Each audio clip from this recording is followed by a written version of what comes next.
మేడ్చల్ జిల్లా Dammaiguda municipality Ahmedguda BH ను collector మను చౌదరి పరిశీలించారు. కాలనీలోని సమస్యలను అడిగి తెలుసుకున్నారు.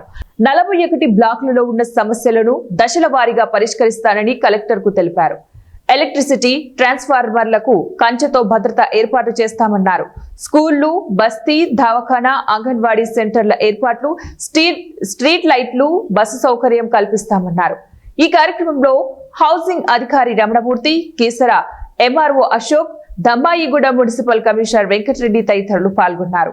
వేరే వాళ్ళని మళ్ళీ పిలిచి అడిగే అవసరం లేకుండా మీరే చూసుకోగలుగుతారు అన్నదానికి కూడా ఎలక్షన్స్ త్వరలోనే కండక్ట్ చేయబోతున్నాం. అది కూడా చేసేస్తాం. ఇంకొక అంశం వచ్చేసి మున్సిపాలిటీ సైడ్ నుంచి చెత్త కలెక్షన్కి బండి అనేది రెగ్యులర్గా రావాలి.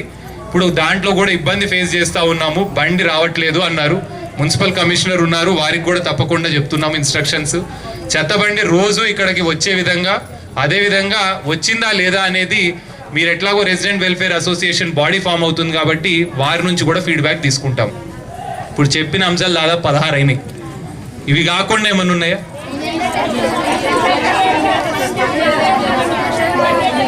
కరెక్ట్. రేషన్ షాప్, శ్మశాన వాటిక, జనరేటర్ 3. అయితే రేషన్ షాప్ కి సంబంధించి కొత్త రేషన్ షాప్ బదులు ఎక్కడైతే మనకి ట్రాన్సాక్షన్స్ తక్కువనే ఉంటాయి, అంటే హార్డ్లీ 20 మంది, 30 మంది, 40 మంది ఉన్న చోట వేరే రేషన్ షాప్కి ట్యాగ్ చేయడానికి అది చూసుకొని దాన్ని ఇటు షిఫ్టింగ్ చేసే ప్రక్రియ కూడా మొదలు పెడతాము. అది కొంచెం టైం పడుతుంది, బట్ దాన్ని కూడా టేకప్ చేయడానికి ప్రయత్నం చేద్దాం. ఇంకోటి మీరు అన్నది శ్మశాన వాటిక అన్నారు.